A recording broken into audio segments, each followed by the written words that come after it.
Hello everyone, welcome back to our channel. ఎలా ఉన్నారండి అందరూ? నేనైతే బాగున్నాను. మీరు కూడా చాలా చాలా బాగుండాలని మనస్ఫూర్తిగా కోరుకుంటున్నాను. ఈరోజు వీడియో వచ్చేసి ఒక మంచి కాంబినేషన్లో కారప్పొడి తయారు చేస్తున్నామండి. టేస్ట్ అయితే సూపర్గా ఉంటుంది. తప్పకుండా మీరు ట్రై చేస్తారని ఈ వీడియో మీతో షేర్ చేసుకుంటున్నాను అనమాట.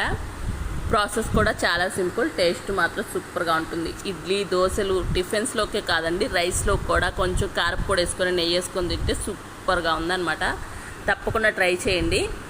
ముందుగా ఒక కడాయి తీసుకొని స్టవ్ ఆన్ చేసుకొని దాంట్లో కరివేపాకు ఈ విధంగా వేయించుకోవాలండి.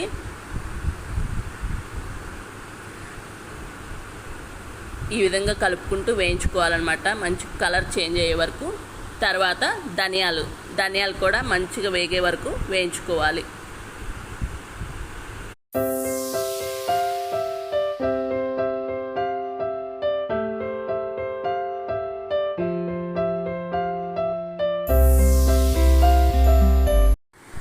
ధనియాలు ఈ విధంగా కలర్ మారే వరకు కలుపుకుంటూ వేయించుకోవాలి.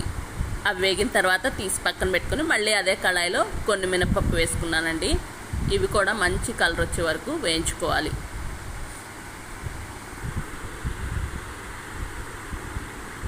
ఇదిగోండి, మినపప్పు కూడా వేగిపోయాయి. ఇవి కూడా తీసి పక్కన పెట్టేసుకొని అదే కళాయిలో కొంచెం శనగపప్పు కూడా వేసి వేయించుకుందాం అన్నమాట. ఈ పప్పులు ఇవి వేయించుకోవడమే కొంచెం ప్రాసెస్ ఉంటుందండి, మిగతాదంతా సింపుల్ ప్రాసెసే.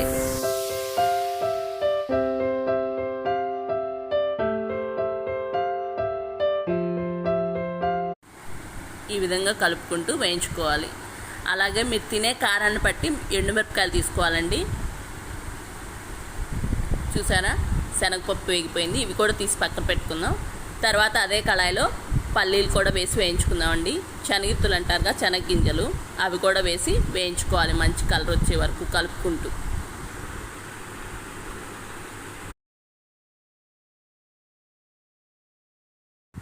పల్లీలు వేయించుకొని పక్కన పెట్టుకున్న తర్వాత అదే కడాయిలో మళ్ళీ మీరు తినే కారాన్ని బట్టి మిరపకాయలు చూసి వేసుకోండి. ఎండుమిరపకాయలు నేనైతే ఒక 25 వేసుకున్నాను. దాంట్లోనే కొంచెం చింతపండు అన్నమాట, అది కూడా వేయించుకోవాలండి. మిరపకాయలతో పాటు చింతపండు కూడా వేసుకొని వేయించుకోవాలి. మిరపకాయలు వేగిపోయిన తర్వాత అదే కడాయిలో 1 స్పూన్ మెంతులు వేసుకున్నానండి, అవి కూడా వేయించుకుంటున్నాను.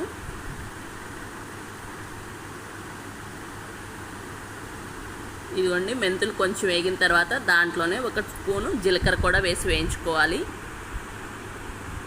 అన్నీ ఈ విధంగా వేయించుకొని పక్కన పెట్టుకొని చల్లార్చుకోవాలండి.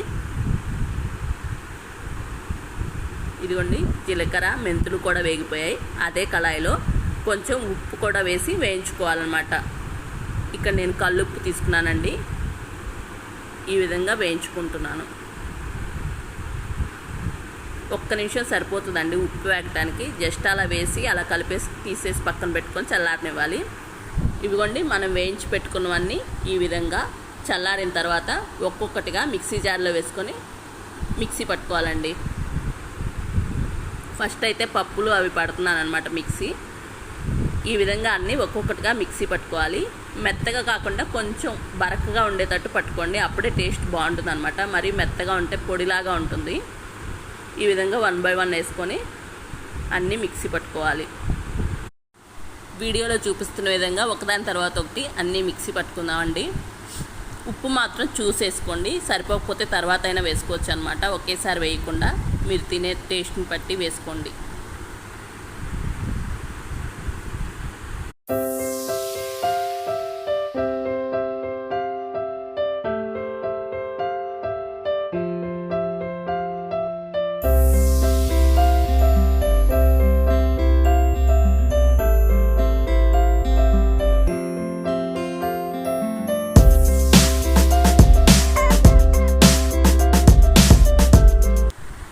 ఈ విధంగా మనం ఒక్కొక్కటిగా మిక్సీ పట్టుకున్నవన్నీ ఒక గిన్నెలోకి తీసుకొని మొత్తం కలుపుకుందామండి.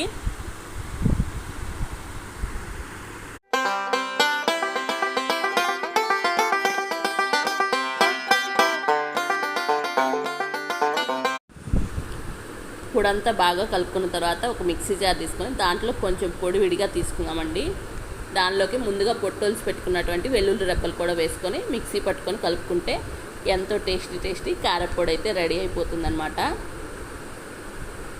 ఇదిగోండి ఈ విధంగా మిక్సీ పట్టుకొని కలుపుకున్నాం. అంతా పొడి మొత్తం కలుపుకోండి. చూసారా, చాలా సింపుల్ ప్రాసెస్. టేస్ట్ మాత్రం సూపర్గా ఉంటుంది. ఇడ్లీలోకైనా, దోశలోకైనా, దేనిలోకైనా, రైస్లో కూడా సూపర్ కాంబినేషన్ అనమాట. వేడివేడి రైస్లో కొంచెం వేసుకొని నెయ్యి వేసుకొని తింటే సూపర్గా ఉంటుంది. తప్పకుండా ట్రై చేయండి. మా ఈ వీడియో కనుక మీకు నచ్చినట్టయితే ఒక లైక్ ఇచ్చేయండి. మీరు చేసుకున్న తర్వాత కారపొడి టేస్ట్ ఎలా ఉందో కామెంట్ సెక్షన్లో షేర్ చేసుకోండి. మా ఈ వీడియో కనుక మీకు నచ్చినట్టయితే మా ఛానల్ని సబ్స్క్రైబ్ చేసుకొని నాకు సపోర్ట్ ఇస్తాను అనుకుంటున్నాను. Thank you for watching.